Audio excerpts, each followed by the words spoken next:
কাশ্মীরের পহেলগামে হামলার জেরে ভারত পাকিস্তান দুই প্রতিবেশী রাষ্ট্রের মধ্যে সপ্তাহখানিক ধরে চলছে তীব্র উত্তেজনা। এরই রেশ ধরে পাকিস্তানি তারকাদের সামাজিক যোগাযোগ মাধ্যমে নিষিদ্ধ করার পর এবার নিষিদ্ধ করা হলো পাকিস্তানি ছবি, ড্রামা ও সিরিজ। এমনকি নিষিদ্ধ করা হয়েছে পাকিস্তানি ওটিটি প্ল্যাটফর্মগুলোকেও। গেল বৃহস্পতিবার ভারতীয় তথ্য সম্প্রচার মন্ত্রণালয়ের তরফ থেকে এই প্রসঙ্গে বিজ্ঞপ্তি জারি করা হয়। বিজ্ঞপ্তি অনুযায়ী ভারতীয় ওটিটি প্ল্যাটফর্মগুলোকে নির্দেশ দেওয়া হয়েছে অবিলম্বে পাকিস্তানি ওয়েব সিরিজ, গান, ছবি ও পডকাস্ট বন্ধ করে দিতে হবে এবং দ্রুত এই নির্দেশ কার্যকর করতে হবে। এদিকে পাক অভিনেত্রী মাহিরা খান ও হানিয়া আমির পহেলগামে হামলার প্রতিবাদে মুখ খুলে পড়েছেন তোপের মুখে। নিষিদ্ধ হয়েছে তাদের ইনস্টাগ্রাম অ্যাকাউন্ট ও ভারতে আসা যাওয়া।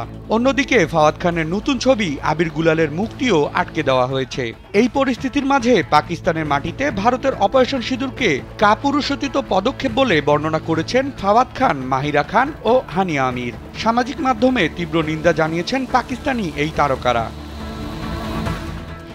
ভারতের এই হামলার তীব্র নিন্দা জানিয়ে সামাজিক যোগাযোগ মাধ্যমে হানিয়া আমির লিখেছেন, কোনো শব্দ খুঁজে পাচ্ছি না এই ধরনের ঘটনাকে নিয়ে কিছু বলার। যন্ত্রণা হচ্ছে, একটা শিশুর মৃত্যু হয়েছে, পরিবার শেষ হয়ে গিয়েছে। এভাবে দেশের সুরক্ষা দেওয়া যায় না। নিরীহ মানুষের উপর মিসাইল ছুড়ে এ কেমন কৌশল? এটা লজ্জাজনক, কাপুরুষের মতো আচরণ।